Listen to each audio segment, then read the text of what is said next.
was Bob Carr, the deliverer, who rolled into Newcastle today. He returned Knights captain Andrew Johns from Origin duty and brought the money to upgrade Joey's home ground. It is a cheque for $23,600,000 and it is being handed over now. And Andrew, why don't you take it? The Premier is at pains to point out there are no strings attached. The reason I brought the cheque is that I wanted to make it very clear it is money not dependent on anything. But the Hunter International Sports Centre Trust's plan for a new grandstand, refurbishment of the existing stand and an increase in seating capacity to 25,600 has a $44 million price tag. The proposal may have to be scaled back if the federal government doesn't deliver the other $22 million. Joey today pleaded for Canberra to give fans what they deserve. To really truly make it into a world-class stadium.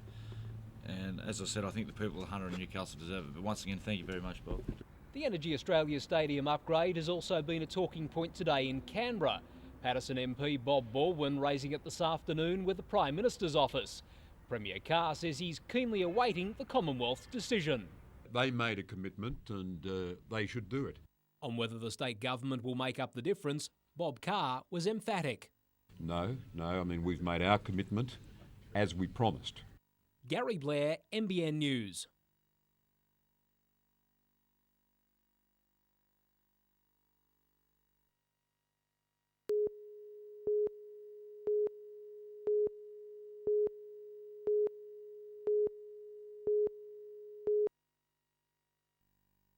Receiving news of Energy Australia Stadium's upgrade, not even Costa Zoo could have wiped the smile off Andrew Johns' face. So after years of campaigning for a world-class stadium, the pressure's on, and Johns has wasted no time talking up the rest of the season. It's all aboard for the hopefully winning the Cop again. I think we've got a great chance again, and barring injury, as long as everyone's healthy come September, I think we're a real chance. Newcastle hasn't had too many reasons to celebrate over the last month, losing up to 5 players for 3 NRL games throughout the Origin series. But that's something leading NRL sides face each year, and Knights second rower Steve Simpson says there are some advantages. I think it's good for the young blokes to get an opportunity as well. There's a lot of good young players in the club, and it's good to see them get a run in first grade, I think, and it puts them in good stead if we do get injuries down the tracks. And while the Origin result wasn't good news for New South Wales, this weekend's game against the Rabbitohs looks promising for the Knights, with all players arriving home almost injury-free. A few bumps and bruises, obviously very tired, a little bit down, but it's on again Saturday night. The Rabbits down there, so looking forward to it. Stephen Mount, NBN News.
Wished him well for a recovery and thanked him for the job he was doing, the coolness he showed under pressure, and his spirits are very good.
The area final couldn't have kicked off worse for Kincumber at Lyle Carr Oval, Jared Johnson giving Hunter Sports a dream start. It looked like it was going to be a long game for the Central Coasters, but the next goal didn't come until the second half, and it was theirs. Andrew Miles taking on Hunter's entire defence and winning. Suddenly it was all going downhill for the locals, with another Kincumber goal following soon after. But you don't give Igor Karafalowski any space in front of goal, the Hunter striker nailing the equaliser. 2-2 after the whistle, the match went into extra time, and it was Jared Johnson who delivered, courtesy of some nice teamwork. Hunter Sports now plays the Sydney West team in round 6. And in the NBN Soccer League this weekend, the Eagles meet Maitland tomorrow, while 4 games will be battled out on Sunday.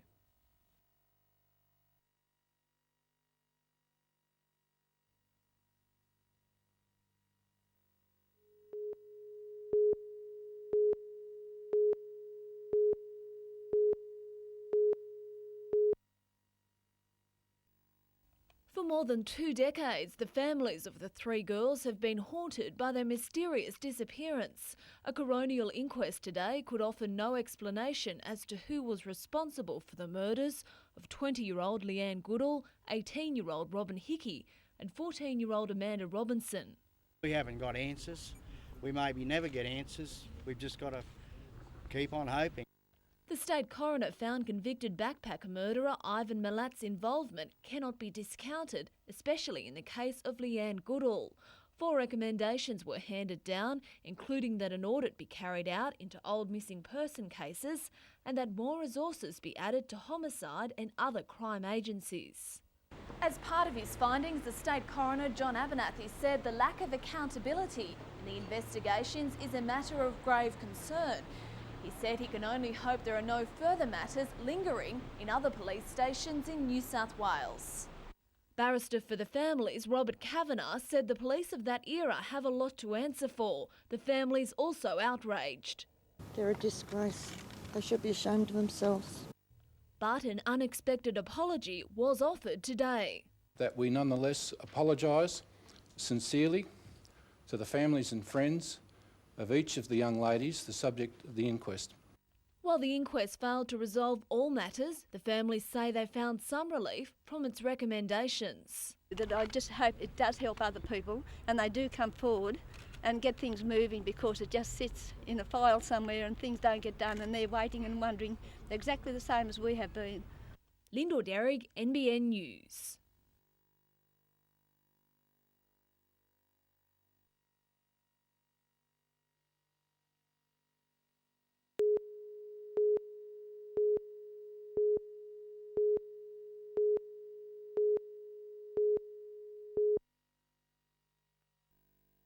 They're the backbone of our armed forces, and for years reservists have played a crucial role in defending the country. Their service and sacrifice was honoured today as they took part in the Reserve Day Forces March along Wharf Road.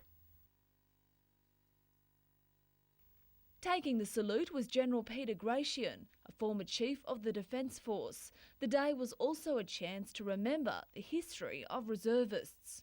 If we look back into the past wars that have happened and that, a lot of those guys were just called up. They were just volunteers. Today, however, it's far different, with more reservists now deployed on full-time service than at any other time since the end of World War II. It's because they always want reserves. We've got Timor happening, we've got overseas commitments now, all reservists. The occasion was also marked with several shots being fired from Fort Scratchley. Visiting English Royal Engineers joined the celebrations. Some of them have recently returned from a tour of duty in Afghanistan. Lyndall Derrick, NBN News.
You'd think for around $5,000 per bike you'd find a more relaxing way to get around the bush, but these guys wouldn't have it any other way.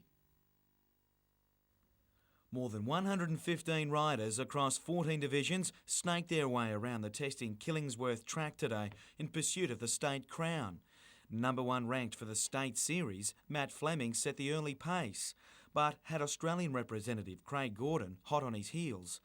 It was thirsty work for everyone, with 6 laps around the 8-kilometre track, draining the best out of the field. On the eve of his Commonwealth Games campaign, Gordon was just too strong in the end, taking the title from Peter Hatton and Fleming in a time of 2 hours, 5 minutes.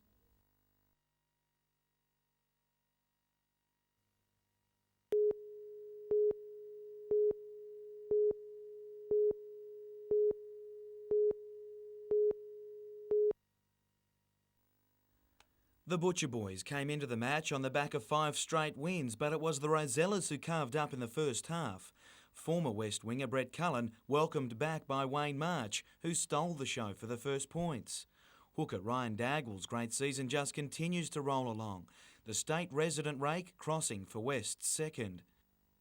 Central had few answers in the first 40 with Paul Delaney barging over, while Todd Madison set up Rosella's next, with a busting run, finished off by a Dagwell double. By half-time it was 30-0, and Charlestown was going to need something special to come back from that. There must have been something in the Oranges, Central running in 4 straight tries after the break, and none were better than this effort. Steve Story getting the crucial break and the required support, and eventually finished with Michael West, who handled 3 times before scoring. West finished off the stronger with half Troy Wright capping off a strong game with a try to seal a 36-16 win.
The auditorium of Newcastle's Club Nova is normally associated with living life to the full. Today it provided the venue for over 200 medical students to hear both sides of the euthanasia debate. Right to Die advocate Dr Philip Nitschke and anti-euthanasia campaigner Professor David Kassane challenging the students to consider the issues. Young doctors are going to face this issue. Until we see decent resolution of it, there's no sign of that on the political horizon. Doctors are going to find themselves embroiled in this issue. Oh, it's vital. In fact, Gary, medical students can't escape it because it's there as a part of life. It was a 90-minute emotional rollercoaster ride. A hypothetical question from Professor Kassane about assisting a person to die saw most conference participants unable to decide what position they would take. It's a challenge the students welcome. It's really good for us sort of to be exposed to it and sort of start to formulate our own opinions before we actually get exposed to it. Yeah, an invaluable exercise. It's great that attention's being drawn to this issue because it is very important and it's often pushed under the carpet a bit.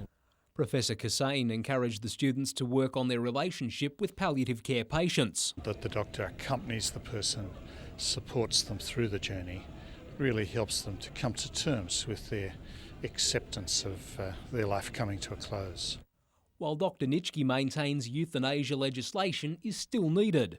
What we need is a system where everyone has equal access, and that's what legislation does. It opens it up, allows a bit of sunlight into what is a pretty sleazy practice at present. The Australian Medical Students Association convention has attracted 450 participants to Newcastle and continues until Friday. Gary Blair, NBN News.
Police say the elderly driver and his wife were turning out of Donington Road onto Wanji Road about 9:30 when their Ford Laser sedan collided with a Mazda Protege.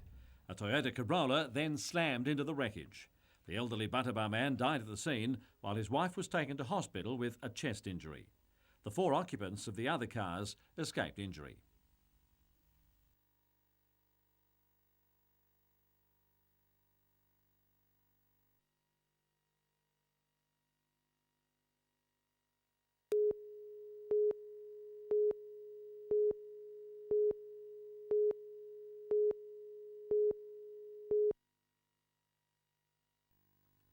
The semis in the women's rugby kicked off this morning with the undefeated Charles Sturt Bathurst girls taking on a Macquarie team coached by Bob the Builder.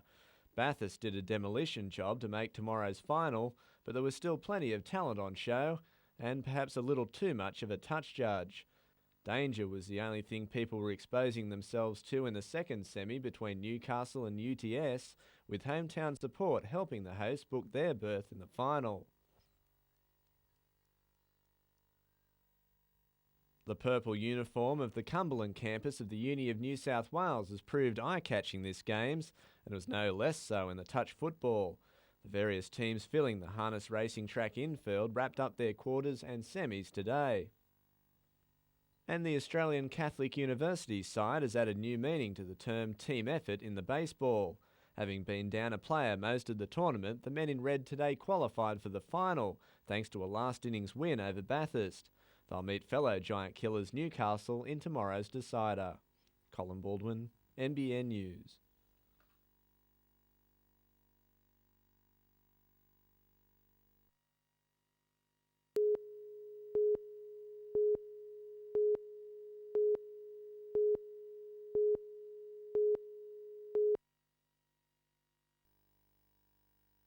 Federal Parliament House's Communications Committee is holding a series of hearings around the country, taking submissions from both service providers and individuals on how wireless broadband technologies can be better delivered. Utilising satellites, regional and remote locations would be able to easily access broadband technology without the high costs of on-the-ground infrastructure. Broadband allows for faster transfer of data for applications such as internet or digital video on demand. And check all the latest digital images at White Horizons.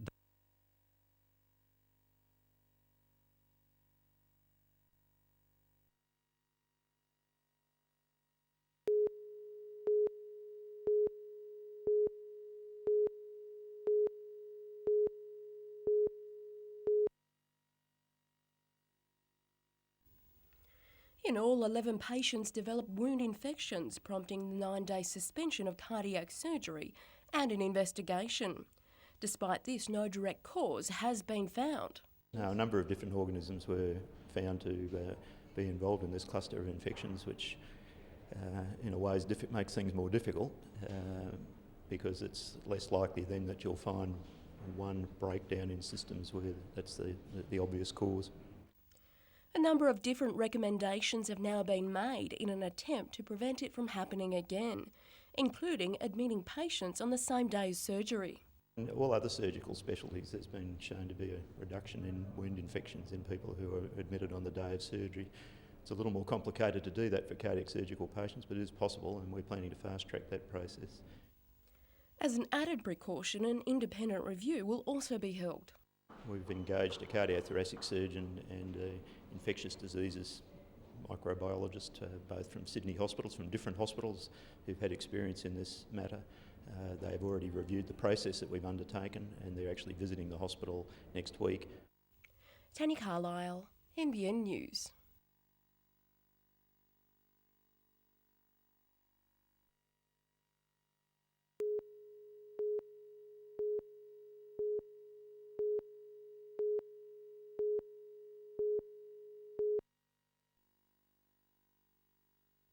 Designated as a backup to Daniel Beltrame, the 18-year-old from Interstate has been given a 3-year deal and is being touted by the club as a future national representative. Meantime, Soccer Australia has unveiled the draw for the upcoming season, with Newcastle's first match to be against South Melbourne at Energy Australia Stadium on September 20. There'll be 12 home games, with the possibility of an extra 5 through the new playoff system.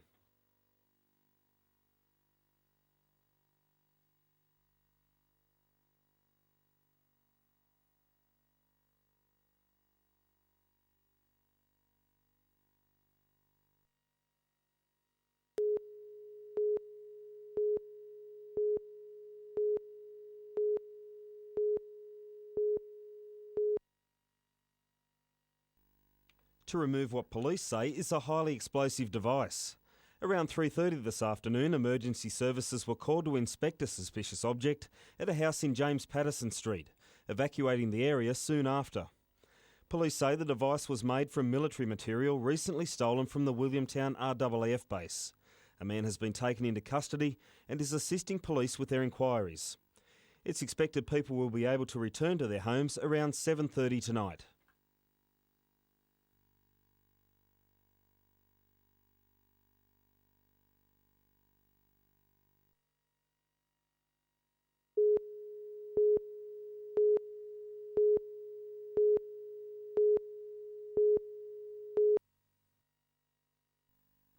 They were small in number, but trade unionists and students combined to give Tony Abbott a warm welcome to Newcastle University this afternoon. The hostility gave way to courtesy as the protesters joined the crowd to listen to the minister's lecture on federal employment policy. It included this admission.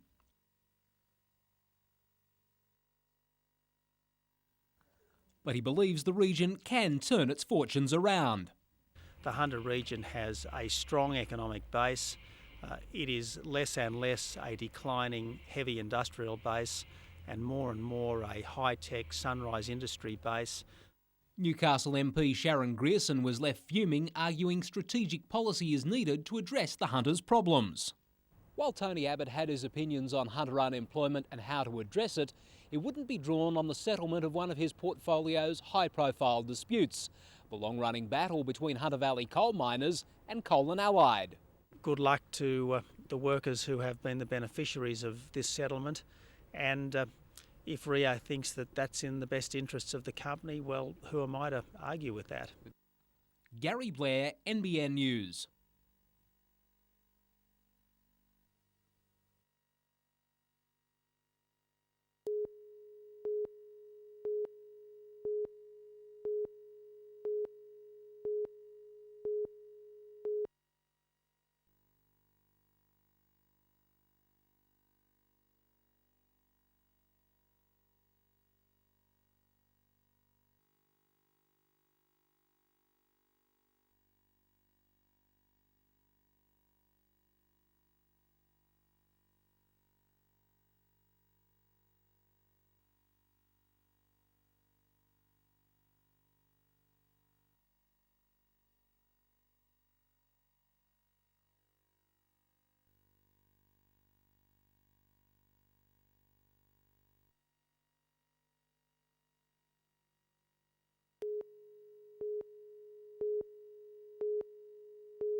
Today was the last chance for enthusiasts to let loose on Newcastle's only speedway track, and many did just that.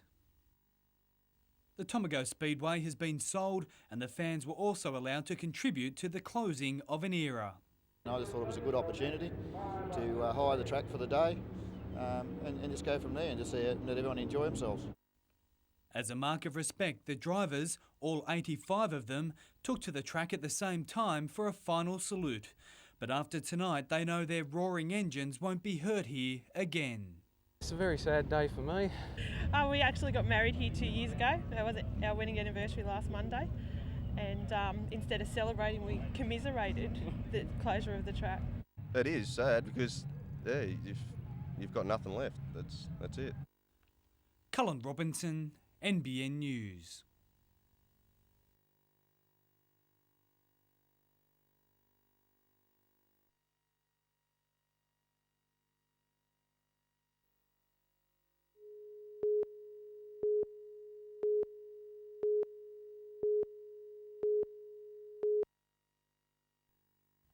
Organisers expected a big show of support, and that's what they got. More than 500 people opposed to the pearl farm that looks like getting the green light aired their concerns. I heard that there was going to be antibiotics or something put into the water. Is this true? They've assured us that it's used in such minute quantities that it is not expected to have any impact on the environment or in the food chain. The pearl farm, owned by Australia Radiata, would see 4.5 million oysters cultivated in 94 hectares of Port Stephens water at Providence Bay.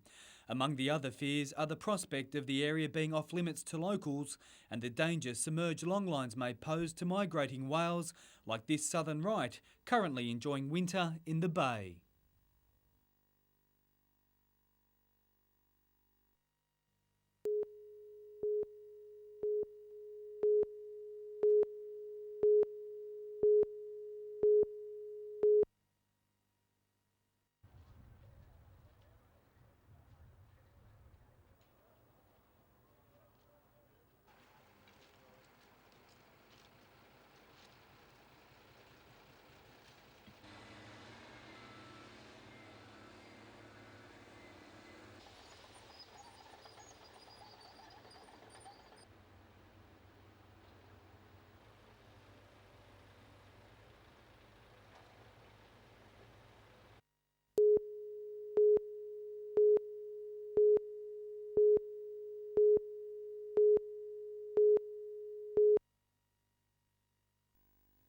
Emergency services rushed to the Woolworths supermarket at Torres Plaza just before 2:30 this afternoon, following reports of the accident in the loading dock area off Glenelg Street, Raymond Terrace. It happened as an employee of a Port Stephens oyster producer was making a delivery to the supermarket. The 40-year-old Nelson Bay man was placing his oysters onto a loading ramp when another vehicle, a Pantech, with a 30-year-old Edgeworth man driving it, has came into the loading area and upon reversing back towards the Woolworths dock has collided with the oyster vehicle. Ambulance paramedics from Newcastle were rushed to the 40-year-old man's aid on board the rescue helicopter. They worked with local ambulance officers on the scene to stabilise the Nelson Bay man's condition. He was airlifted to Newcastle's John Hunter Hospital with serious fractures to both legs. Raymond Terrace police are continuing inquiries into the circumstances surrounding how the accident happened. Gary Blair, NBN News.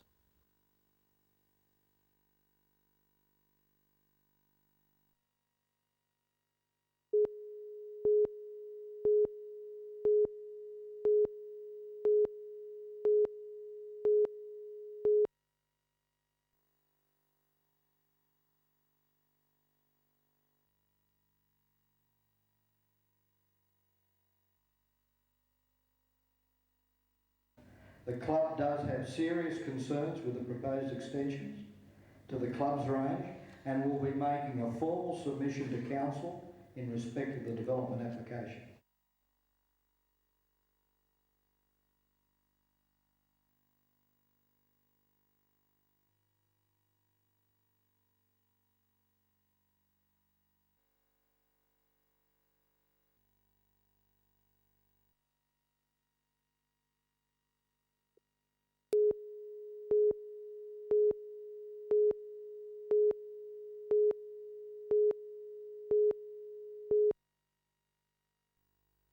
Like any born and bred Newcastle footballer, Neil Sweeney describes breaking into the Knights' first grade side as a dream come true, even if he initially thought someone was winding him up. I did at first when Sarge first rang, but he started to get serious. So I thought, oh, better get my act together. That clearly hasn't been a problem for the determined 24-year-old, although he admits the nerves are building ahead of the big game.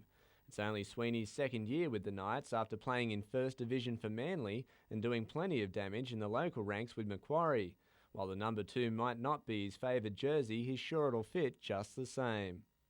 Yeah, I preferred fullback, but to get to first grade, anything would do. I'd play front row if they put me up there, so just to get into first grade's just great. Not so great news though for Mark Hughes, with scans showing ligament damage to his ankle that'll possibly sideline him for 2 weeks.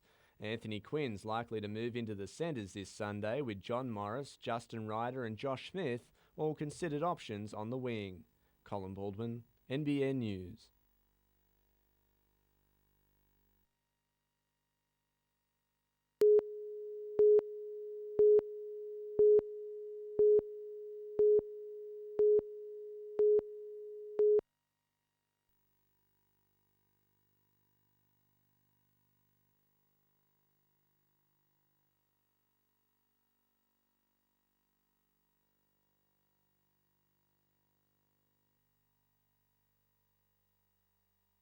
We saw that at the World Cup. We had a lot of the underdogs going through and beating some of the top teams because they played together as a team. One team will always beat 11 good individuals.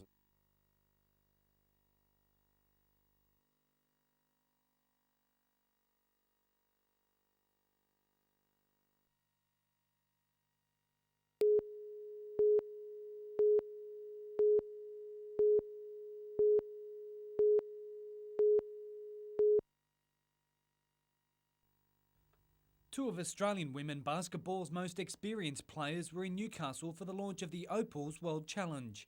Trish Fallon and Jenny Whittle will be donning the green and gold in early September in Newcastle, where the Opals will play 2 games as a lead-up to the World Championships in China. Australia's first game is against France. Then the following night, the Opals get the chance to atone for the disappointment of losing the gold medal to the USA at the Sydney Olympics. They're in the same boat as us. They have the WNBA and haven't had their team together for the whole time, so that's their opportunity to play, and they may not be where they want to be, but also the same for us because we've still got a lot of players over there too, so it might be a bit of a rough game. The tournament is also seen as a bit of a test to gauge whether Newcastle can sustain a national women's basketball team while giving inspiration to local athletes. What we're trying to do is build a role model, give the girls of Newcastle something to focus for. The boys have got the Andrew Johns of the world, and the girls of this community need some role models so they can push forward into elite sport as well. Cullen Robinson, NBN News.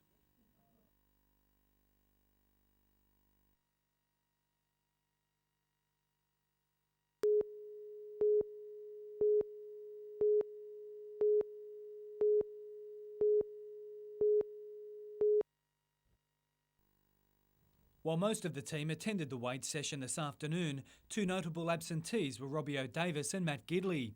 Instead, their replacements, Kurt Gidley and Neil Sweeney, trained in the knowledge that they'll more than likely run on against the Doggies on Sunday. Coach Hagan won't make his final decision on his backline stars until the end of the week, but is inclined to rest them until Friday week's match against the Dragons. We've basically gone with the same squad that got the job done last week. We know that if we improve our attitude to Canterbury this week, I'd like to think we could get the job done again this weekend. The Knights, along with the Broncos, have been hardest hit by the representative season. Despite winning last weekend, the team's form has been a little scratchy of late. We haven't trained together as a unit for probably 8 weeks now, so it's pretty tough, and that's why we've had some disjointed games. But the Knights know they'll have to be on their game this weekend if they're to defeat a Bulldogs side that's shooting for a 16th straight victory.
It was this time last year when much of Britain was in the grip of the destructive outbreak. Around 7 million head of stock were slaughtered, affecting many industries that are yet to fully recover. But Australian experts have taken their UK experience and brought it to the attention of those who would serve on the front line if foot and mouth disease was ever to find its way here. It's looking at involving all the emergency services and all those organisations involved in emergency management and community organisations so that we're getting the community thinking on the problems that may occur. More than 60 representatives from various organisations such as the Fire Brigades, SES and National Parks were asked to consider and devise an emergency management plan. Graham Eggleston, who led a team of 30 Australians in Britain during last year's outbreak, says the biggest problem with the UK experience was simply local authorities weren't ready for the worst. And despite Australia's world-leading quarantine practice, he says it's better to be safe than sorry. I think there's a recent study done by the Industries Assistance Commission that showed with an average size outbreak of about 350 infected properties, the flow-ons and cost to the community will be in the region of $13 to $14 billion. So that's quite significant. Cullen Robinson, NBN News.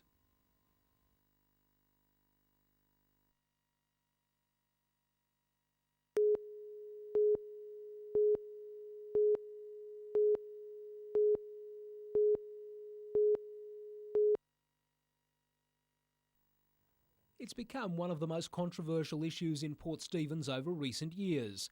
Australian Radiata's plan to establish a pearl oyster farm has been subjected to an independent commission of inquiry. The proposal's fate now rests with Planning Minister Andrew Refshaugi, who's started to assess both sides of the debate. I don't want things hanging around. It's important we do make decisions and don't stop people's ideas from flowing. But on the other hand, I want to give justice to all of the concerns that have been brought to me. The Deputy Premier and Aboriginal Affairs Minister has also entered the debate over Minderibba Aboriginal Land Council's claim for publicly owned land across Maitland, saying residents shouldn't be alarmed. The city's historic jail is on the list of 13 items included in a recent application to the Land and Water Conservation Department. The Land Council today moved to allay concern about its claim over community assets like East Maitland Pool. Spokesman Rick Griffith says the Land Council has no intention of closing the pool and will outline plans for its future at a later date. However, Dr Refshaugi doubts the claim will succeed. I think it is important that people know that claims can be made, but they do get processed, and there are pretty strong barriers on a lot of these claims that have been made. Wouldn't get too excited too early. Unperturbed by the comment, the Land Council says the claims will be pursued. Gary Blair, NBN News.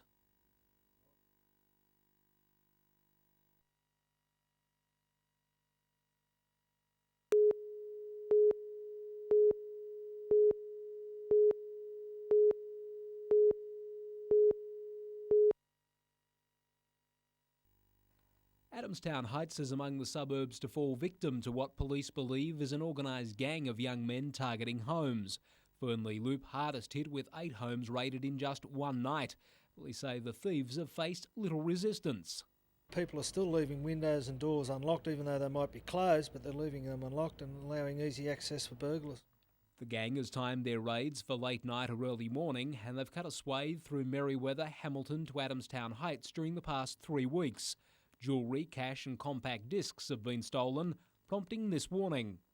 Lock away your bags, any valuables that you have laying around the kitchen or the dining room, take them into the bedroom with you because this is what these thieves are targeting. Sergeant Edwards says residents should also take notice of who's in their neighbourhood to help curb the burglaries. Yes, if they see any suspicious vehicles, especially in the early hours of morning, please get in contact with us or disturb anybody. Please ring the police straight away. Gary Blair, NBN News.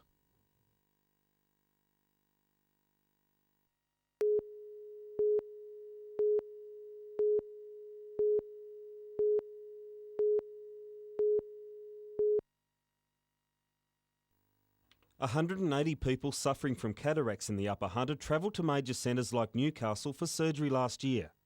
Such figures, coupled with a large elderly population, led to Hunter Health putting pressure on the state government for funding to help fix the problem. After 9 months of campaigning and $300,000 later, surgery is now being carried out in Muswellbrook by Dr Colin Warner, making the procedure far less traumatic for the elderly. It means that patients from the Upper Hunter area can now access this service locally without having to travel to other areas to have this procedure. The procedure takes 30 minutes, with patients discharged in around 4 hours, most with restored sight. And with the running costs of $150,000 per year, Hunter Health says the money will go a long way, giving it the capability to treat 6 patients each fortnight. While the obvious benefits are a boost to the region, Sue Eyre says the long-term gains are every bit as encouraging. She says if facilities at country hospitals keep improving, it'll be easier to recruit medical personnel in the future. I think the fact that we can provide a variety of services certainly supports us in trying to attract, both medical, allied health and nursing staff. Stephen Mount, NBN News.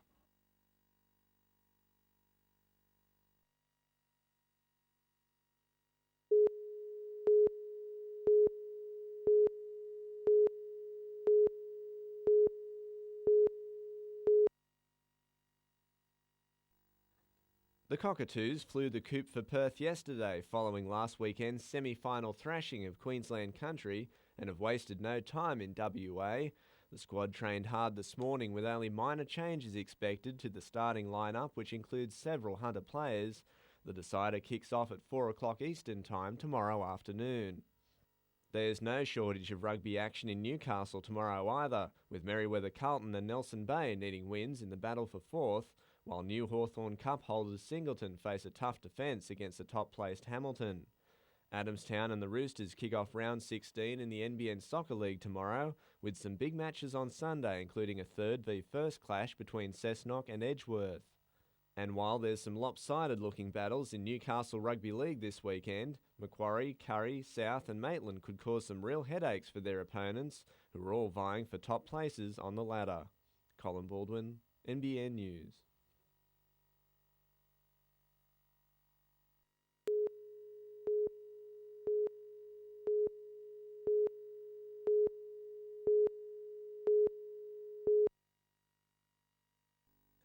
Today's appearance of an Aero Pelican twin otter at Newcastle Airport began a new era for commuter air services between the Hunter and Sydney. The Belmont carrier joins Qantas servicing the route, with the expansion of further morale boost for staff as the former Ansett subsidiary continues its comeback under new ownership. And I think they're really excited about today's operation and expansion, and also the fact that we're growing progressively at a reasonably good rate from our point of view. Aero Pelican will become the dominant carrier on the Newcastle-Sydney route, operating around 30 return flights weekly. The Belmont-based airline will establish the market ahead of plans for sister carrier Horizon Airlines to become the permanent operator. Qantas slashes its presence from this week by retiring the Beechcraft 1900s purchased from Impulse because they are no longer considered profitable to service the route. Qantas has been operating a schedule of 48 return flights each week between Sydney and Newcastle. The decision to only use its Boeing 717 and Dash 8 aircraft will see the number of services reduced to 13 return flights each week. Aero Pelican's Andrew Burkett says even though the company has branched out, Belmont Sydney remains its focus. Our core business will remain Belmont no matter what happens. Gary Blair, NBN News.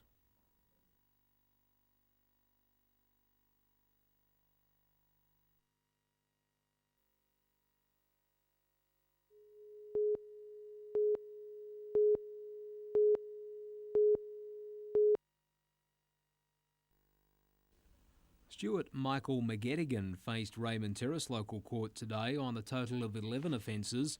The 48-year-old Defence Force member is charged with assaults on 6 women at Williamtown between May 1987 and October 1999. It's alleged 3 of the women were indecently assaulted while McGettigan was carrying out his duties as an RAAF flight sergeant. The Raymond Terrace man has had his bail continued and will reappear before the court in September.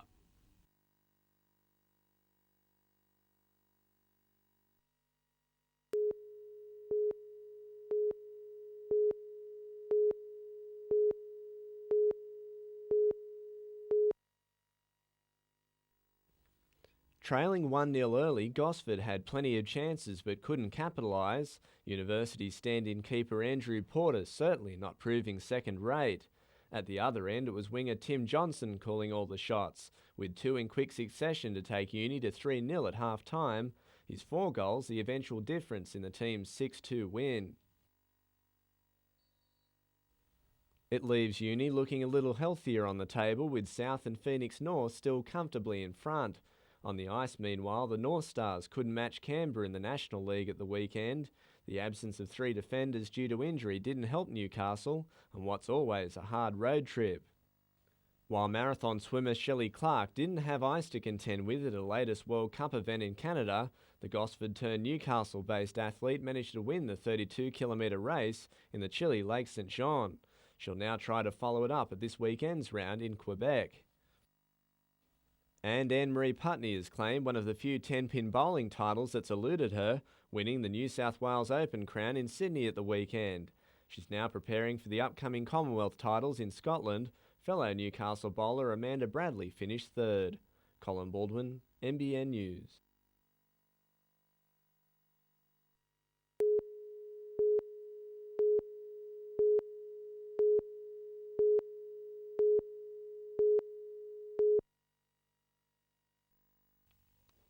It was a unit like this that saved the life of one of the American miners, trapped in a flooded mine for more than 60 hours.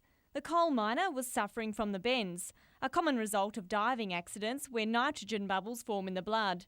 In this case, water pressure in the mine created similar breathing conditions to diving, and the treatment was the same. The patient was placed inside the chamber and slowly decompressed. To pressurise the patient to a depth, which would then cause the bubble that's in the blood to decrease and allow the blood to flow through the system. Previously, recompression chambers have been too big to move around. Cowan Engineering was the first in the world to make an easily transportable unit of this size, which is why it was at the pit top ready to be used as the miners were rescued. Beauty of this chamber, it's small, it's used for rapid deployment, and that's basically why the chambers are on site so quick in the US problem. Cowan Engineering's getting ready to send these chambers off to the United States. They've been supplying them with the units since 1988. Eloise Gentle, NBN News.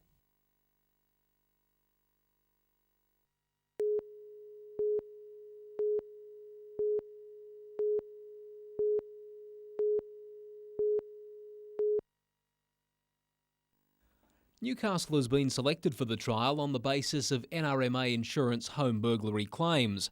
The area has been identified as a target for frequent thefts, prompting the company's support for the initiative. There's a slightly higher claims level in some other parts of the state, but the real issue is having an area where we can measure the success of this program. Police have encouraged residents for years to engrave identification on their possessions. Now a Sydney company has taken the idea and added spy-type technology to develop a 21st century theft deterrent called data dots.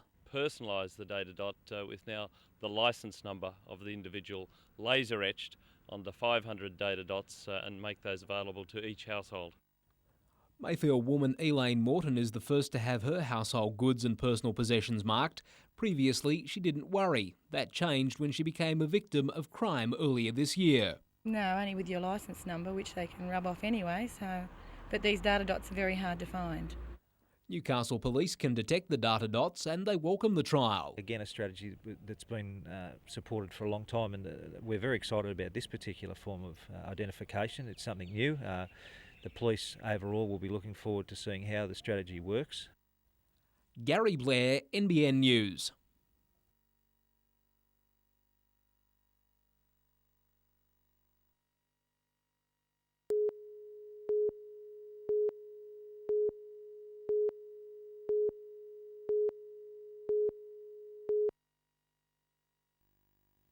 While the Norris household was up early to see his 5 a.m. final, not so his Nan Joan.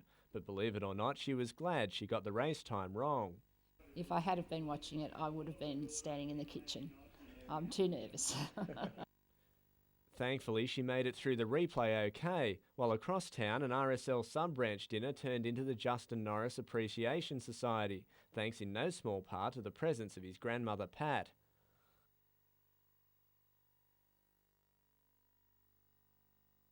You know, everybody's coming up and congratulating me, and I said, but I didn't do a thing but sit in the chair. That's all I did, I just sat in the chair. And there's plenty of nervous mornings in the armchair ahead, with Justin still facing 4 races, and he's considered a medal chance in 3.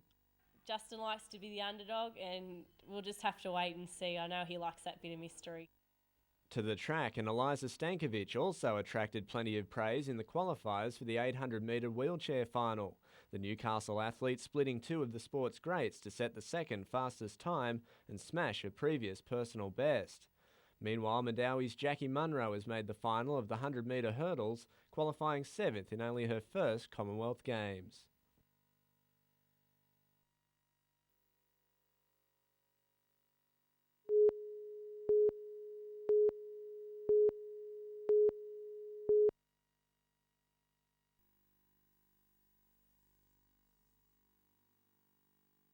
A slightly damp Ringwood track greeted competitors for a bit of promotion work this morning, and if it's the same on race day, that suits some just fine. No doubt, no. It certainly pegs the field back to right where I like it. Not that Dennis Ruin needs any help. The 24-year-old Tirana driver currently leads his class in the state championship after 9 rounds, and this weekend he's on his home track. We've chased all year, and at the last round we finally took over first place, and we're going to consolidate from here. Clubmate Peter Robinson, meanwhile, is only just getting back up to full speed after his open wheeler was stolen last year. It's been a long time without it, but we've got it going again, and it's performing very well. Hope to do well on Sunday. As will another Robinson, with Peter sharing his modified Formula Ford with his 16-year-old daughter Elizabeth. In all, more than 50 competitors will seek the fastest time up the technical track over the weekend, with practice on Saturday and racing getting underway on Sunday. Colin Baldwin, NBN News.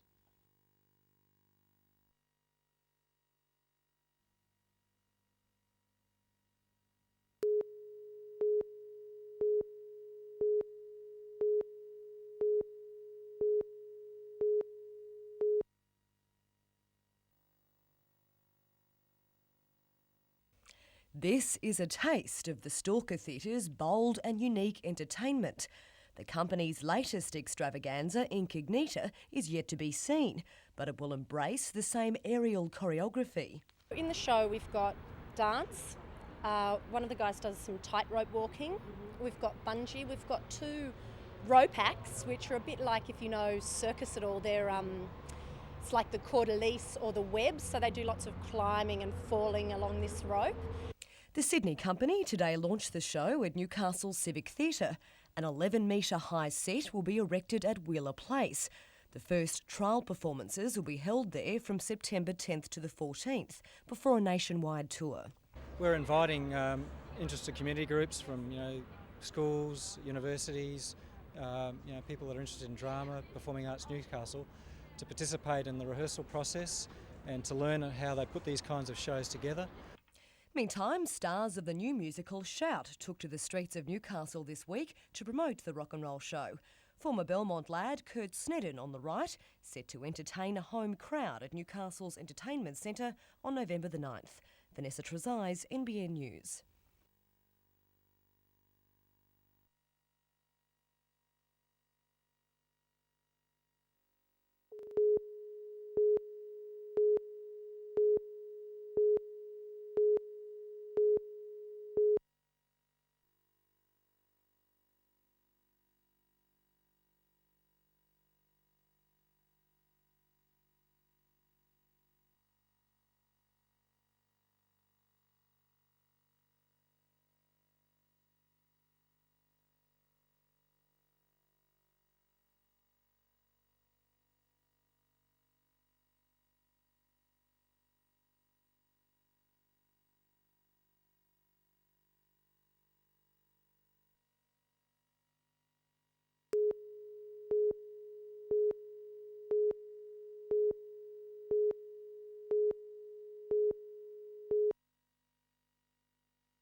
It's the most expensive tender ever for a residential building in Newcastle. Construction giant Abbey Group will be responsible for transforming the old hospital wing into 12 apartments. The 12-storey York will be built in front, boasting 40 apartments. We've got people arriving on site now and there'll be a full-time presence within the next 4 or 5 weeks.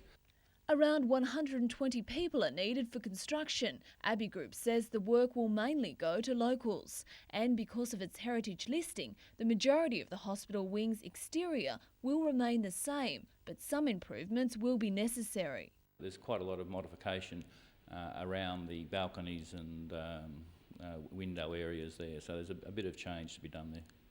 While the buildings won't be ready to live in until December next year, already 44 apartments have been sold. They start from $900,000 and reach prices of more than $2 million. While the penthouses are expected to break local real estate records, those behind the project say it represents value for money. This is a prime site and a prime location, and they are huge apartments by comparison to everything else that's going up. Lyndall Derrick, NBN News.